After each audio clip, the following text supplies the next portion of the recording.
লোননেস। এর বাংলা অর্থ একাকিত্ব। একাকিত্ব এমন একটি শব্দ যার কাছে পৃথিবীর প্রত্যেকটি মানুষ আবদ্ধ। দিন শেষে প্রত্যেকটি মানুষকে একা হতে হয়। এই একা হওয়াটা প্রতিদিন মানুষের একটি অপরিবর্তনশীল অভ্যাস। একজন মানুষ কখনোই এই অভ্যাস থেকে বের হয়ে আসতে পারে না। যত বেশি লোক আলোয় থাকুক না কেন, যত ভিড়েই থাকুক না কেন, দিনের একটা সময় এসে একজন মানুষকে একা হতে হয়। যত ব্যাংক ব্যালেন্স থাকুক না কেন, যশ খ্যাতি থাকুক না কেন, একজন মানুষকে একা হতে হবে। ওই সব কিছু তাকে একাকিত্ব থেকে কোনোভাবেই দূরে রাখতে পারবে না। এক কথায় বলতে পারা যায়, একাকিত্ব অনিবার্য। এই একাকিত্বের মাঝে দুইটি দিক থাকে। আমি বুঝাতে চাচ্ছি, একজন মানুষ যখন একা থাকে তখন তার এই সময়টা সে দুইভাবে উপভোগ করতে পারে।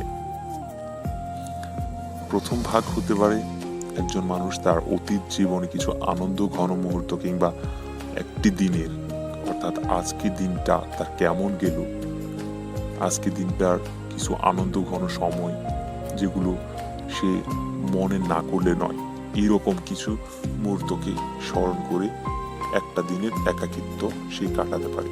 আবার অনেক দিন আগেরও কিছু আনন্দকে সে ঘিরে সেই একাকিত্বটা আজকের মতো কাটাতে পারে। আবার অন্যদিকে একাকিত্বের যে বিশাল একটি অংশ পড়ে রয়েছে, তার মধ্যে পৃথিবীর বেশিরভাগ মানুষই কষ্ট, ব্যথা, অতীত জীবনের ব্যর্থতা এবং অতীত জীবনে পাওয়া না পাওয়ার কিছু বিষয়টাকে নিয়ে মানুষ সবচেয়ে বেশি একাকিত্ব কাটাতে পছন্দ করে।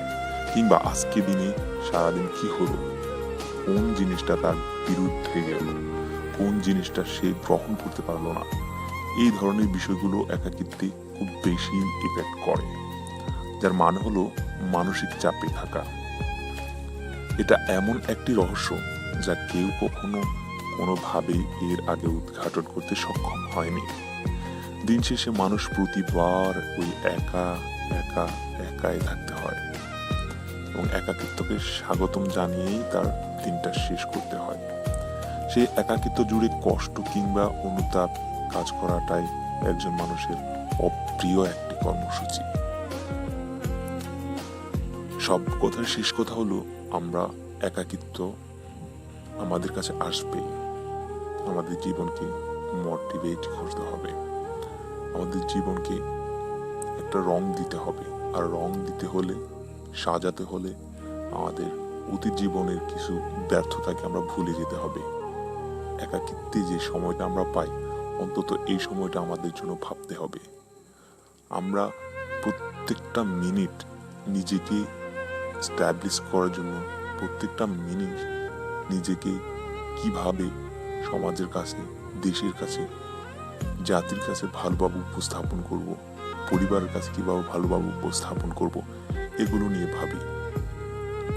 কিন্তু কখনো একাকিত্বে আসলে, একা হলে, যখন ডিপ্রেশন মানুষকে খুব বেশি চেপে ধরে, তখন আমরা নিজের কথাটা ভাবি না, আসলে আমার ক্ষতি হচ্ছে।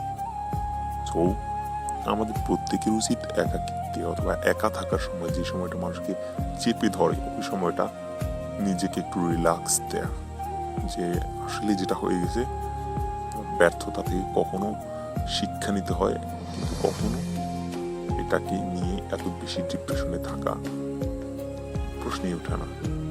আর বেশিরভাগ ক্ষেত্রে একটা জিনিস হয় কি, একাকিত্বটা মানুষের উপর ভর করার কারণে একজন মানুষ কিন্তু স্ট্রোক করে, একজন মানুষ ধরেন সুইসাইডও করতে পারে এই একাকিত্বের কারণেই। আজকে এই পর্যন্তই, কথা বলবো নতুন কোনো ভিডিওতে। সেই পর্যন্ত ভালো থাকুন, সুস্থ থাকুন। ধারাবাহিকভাবে ভিডিও পেতে হলে অবশ্যই সাবস্ক্রাইব করবেন।